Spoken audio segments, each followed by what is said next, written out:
Well, the big question police are asking tonight is still simply how 49-year-old Konstantinos Danny Filippidis wound up missing here at Whiteface Mountain and turned up alive nearly 3,000 miles away 6 days later in Sacramento, California. Now, the Sacramento County Sheriff's Department says Filippidis was found alone yesterday afternoon near the rental car terminal at the Sacramento airport. This police say after he called his wife, who told him to call 911. He told police he did not know what day it was and appeared to be confused. He says he caught a ride to Sacramento from Wilmington, New York on a big rig, and today at a news conference, New York State Police say they have not spoken with that truck driver, but they've spoken with Filippidis' family, who say Filippidis was overwhelmed when he found out the amount of searching that was going on for him at Whiteface Mountain. Police searching for him for nearly 6 days after friends reported him missing a week ago today when he did not return from a ride down the slopes. At this point, we want to assist Danny in getting back the last 6 days of his life, and we ask that no one jump to any conclusions. The circumstances surrounding this case are still under investigation, and we are still trying to piece together the last 6 days. We are so pleased that he has been found and he will be reunited with his family and friends. Officials say there were more than 100 people out searching for Filippidis each day while he was missing. They won't put a dollar figure on how much the search has cost the state of New York, but police say so far they aren't aware that Filippidis has broken any laws, so they're not anticipating charging him at this point. But of course, that's all dependent on what's uncovered during their investigation. Now, New York State Police say Filippidis is on his way back to the Adirondacks for questioning. He's expected to arrive sometime tonight. That's the latest here in Wilmington. I'm Liz Streppa, NBC 5 News.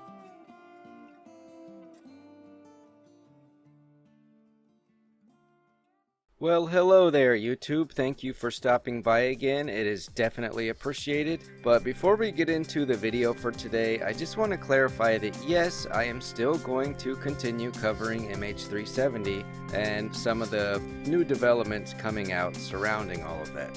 Not only do we have a few more videos coming out about it, but I've been talking to a couple of people that have really kind of changed my mind on a few things regarding this Cambodian jungle theory, and I guess you could say opened my eyes to a few things that I wasn't previously aware of. So we're definitely going to see another video on that pretty soon. I just want to make sure to spend some extra time working on all the research and all the details before I, put the video out. Anyways, keep an eye out for that soon.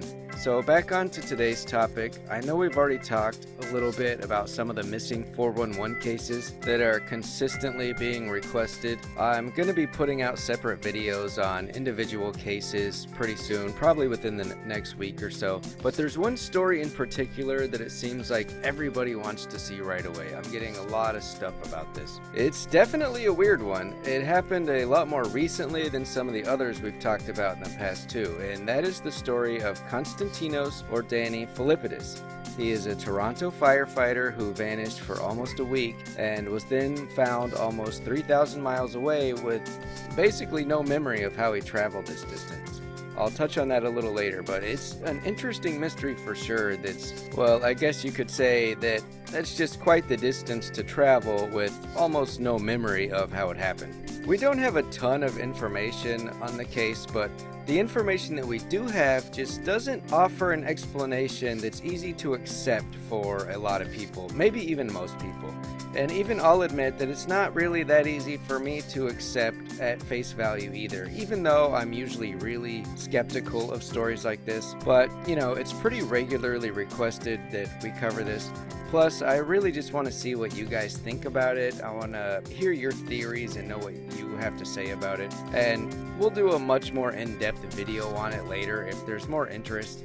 But for now, I'll just cover some of the super basic facts, and we'll go over an article here sent to me by the subscriber Teddy Ruxpin. Thanks, Teddy, and also sweet name, dude. So let's jump in here. The short story is that Danny was skiing during an annual retreat with 8 friends on Whiteface Mountain in New York. It's been reported in several places that he told his friends he was going to go back up the slope and just ski one last run, But then he completely and mysteriously vanished. and nobody saw him again until almost a week later. In California, around 2,900 miles away from the slope. He was wearing the exact same ski gear when he was found. Some people have even claimed that he was still wearing his ski goggles when he was found, although I haven't found anything concrete to confirm that, but still, he was wearing the same ski gear, which is pretty warm to be wearing in Sacramento, California. Apparently, he was confused when he was found. He didn't remember how he got there at all, but he does think he has some memories of being in the back of a big rig truck, and he also said that he remembers sleeping a lot. So basically, he called his wife from California, having no idea how the hell he got there, at which point his wife convinced him to call 911. Okay, but one of the weirdest parts of the story is that he got a haircut at some point during this time that he was missing. And he also somehow obtained a new smartphone, an iPhone, I think. He doesn't remember any of this, and from what we've seen so far, authorities have checked around local barbershops and salons and cell phone stores, whatever. Nobody remembers cutting his hair or even seeing him. According to those close to him, this was completely out of character for him, assuming that he just left without telling anyone or something like that. I would think that it probably wouldn't be that difficult to get some kind of information from salons, barbershops, whatever, about a guy who got a haircut in ski clothes if it happened anywhere close to where he was found. And apparently he left his ID behind in New York, and he was sleeping outside where he was eventually found in California. He wasn't staying in a hotel or anything like that. So this is really kind of a weird thing going on. Also, from what I've been able to find out, at least so far, there wasn't any kind of drug test, toxicology, or lab test or anything like that taken. So there's no word on if he had been drugged or if he was using drugs or maybe just totally blackout drunk wasted. But he does say that he thinks he remembers hitting his head, although there was apparently no physical evidence presented of that either. It looks like there's no real further investigations being carried out by the authorities at this point, but I mean, think about it, that's not really surprising at all. They're not going to spend money looking into what basically is an adult traveling the country with no evidence of a crime. I would like to know if there is anything supporting the idea of a kidnapping of some kind or, something like that. It does seem very strange that he did have a memory of being in a big rig truck, especially if it could potentially be involuntary, but I guess we don't know that at this point yet. As far as I know, there's not really an official explanation that's been put out with any kind of facts or actual proof or even evidence behind it. But the theory is that he just hitchhiked and doesn't remember it because of his head injury. And yeah, of course, I think that could absolutely be possible, if not extremely likely. I don't think that's the whole story, though. It just seems like something else has to be going on here. I mean, he was wearing the exact same ski gear when he was found. So if you have the sense of mind to even stand on the side of the road with your thumb out, or tell somebody where you want to go, you'd think you would at least have some kind of sense to, not even that. I mean, just the fact that he obtained a new cell phone and got a haircut. There's just like some weird stuff going on here. I mean, how bizarre is it to be wearing ski gear in Sacramento, California? I don't think we have enough information yet to say one way or the other, but something just doesn't really feel right about the whole thing. Anyways, we've got an article here from Desert News that we'll go over real quick, and then I want to hear what you guys think, so please make sure to leave a comment if you have any idea or just an opinion or a theory about what happened to this guy. Starting with the headline here, Toronto man who vanished during ski trip found 2,900 miles away. He doesn't remember how he got there. Then it goes on to say, a hiker who left Whiteface Mountain in New York was recently found alive but confused 2,900 miles away in Sacramento, California. According to NBC5, Konstantinos Danny Filippidis, a 49-year-old man from Toronto, went missing last Wednesday, February 7th, while at the resort at Whiteface Mountain in Wilmington, New York. Filippidis' friends say that they couldn't find him as the resort closed last Wednesday. You know, this theory that he had a head injury and just kind of unknowingly left also seems a little weak, because wouldn't someone have seen him? And wouldn't it take a little caution to get down from the slopes if you're up there with, something going wrong mentally? I don't know how easy it is to ski with a head injury of that kind that's so severe that it causes you to travel 2,900 miles with almost no memory of it without being seen. But I wouldn't think the odds are super high. If he truly has no memory, that is, if he's telling the truth about it, it almost seems like something else could have been going on. We can't say for sure, but it certainly has that feeling to it, at least for me. Okay, anyways, moving on. The Toronto skier originally traveled to Whiteface Mountain for a ski retreat with 8 friends. Though his friends decided to end their run early, Filippidis went back out for one last run in the early afternoon. He never came back, according to the New York Daily News. Hundreds of volunteers searched for Filippidis over the last week, according to NewYorkUpstate.com. More than 140 people from the New York State Police, the Department of Homeland Security, and New York State Department of Environmental Conservation looked for Filippidis. The group spent a combined 7,000 hours to look for the lost skier, according to the Albany Times-Union. That's some pretty serious search efforts. It's not like they just asked around the resort and then dropped it. I'd like to know if anyone saw him behaving strangely, maybe, or anything like that before he went missing, or if anyone remembers seeing him drinking, or anyone at the resort remembers serving him drinks, or anything like that. You know what I mean? It's worth looking into, and I don't see any kind of report on that. Okay, but then Filippidis called his wife from a Sacramento airport this week, according to New York Daily News. He received medical help and then called the Sacramento police. He was reportedly in good health. Toronto Professional Firefighters Local 3888 President Frank Ramagnano told NBC5 that Filippidis was confused and couldn't answer questions about how he arrived on the other side of the country. Ramagnano said Filippidis was wearing the same clothes, helmet, and gear that he was last seen in when he went missing. I don't know how he got there or why he got there, Ramagnano told the Times-Union. Rightfully so, it is under investigation. No matter what they discover, it doesn't take away from the nearly 200 people who came together to help. Filippidis did, however, remember a nickname that he'd given for his wife when he spoke with her, Ramagnano said. Ramagnano said authorities will continue to investigate the situation. He said he is unaware if Filippidis had any substance abuse or mental health issues, which, of course, would obviously be very important in this case.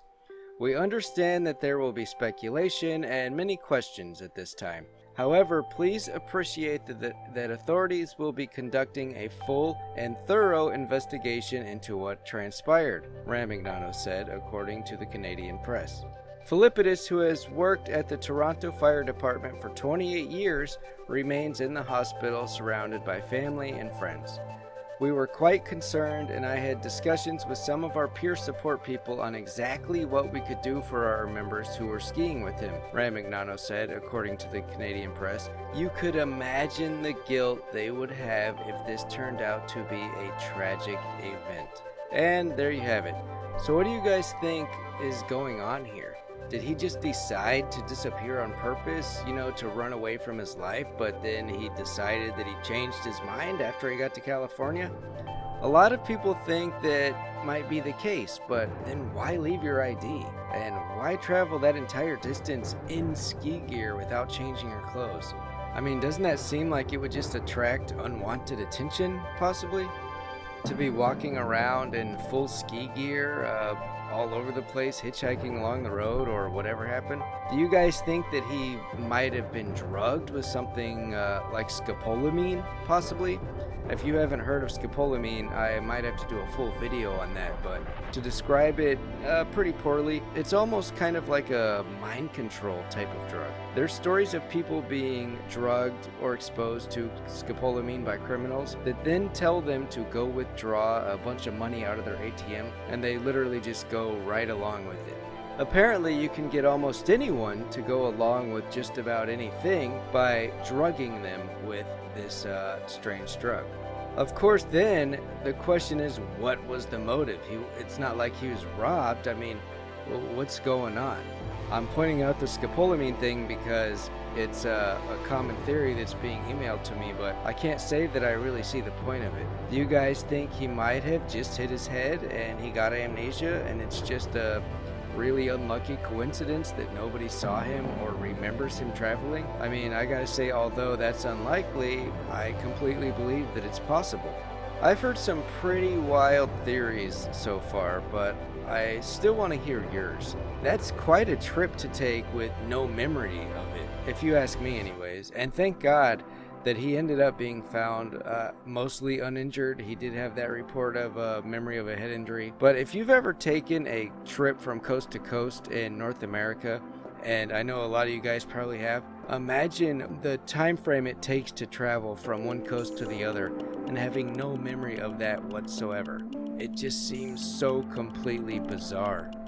Could this possibly be related to the missing time that so many abductees report experiencing? One of the more popular theories that I've seen is that he might have survived a missing 411 type event. But I don't really like that idea so much because it seems like that kind of assumes that all the missing 411 victims went missing for the same reason, whatever that reason might be. I think it's possible that there could be something we don't quite understand that's causing people to disappear. I'm not ruling anything out or discounting anyone's theory. But this story is already weird enough, so I don't think we need to add our own kind of fiction to it, and I definitely don't want to add my own theories to it. But I still think there just has to be something more to it than, oh, I forgot how I got here. Hopefully we'll get some kind of answers, or maybe he'll remember more of what happened eventually. I'm kind of curious if he's willing to even let us know if he does remember, or if he's lying or faking it. I don't want to accuse him, but it's possible that he might want to just put the whole thing behind him. Anyways, there's a lot more to this story, but that's the basic rundown in a nutshell. And like I mentioned, let me know if you guys are interested in seeing more about it. We'll do a really in-depth video.